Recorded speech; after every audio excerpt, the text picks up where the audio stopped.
Common university એક્ટના નિયમોથી અધ્યાપકોમાં નારાજગી જોવા મળી રહી છે।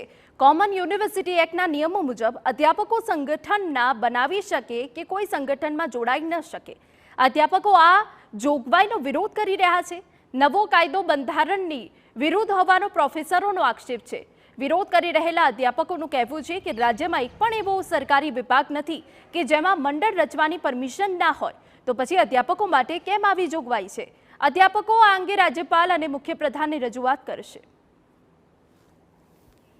ત્યારે આ જોગવાઈઓનો અમે અભ્યાસ કર્યો તો એમાં કેટલીક જોગવાઈઓની અંદર બંધારણની જે જોગવાઈઓ, જે મૂળભૂત હકો છે એનું ઉલ્લંઘન થતું જોવા મળે છે।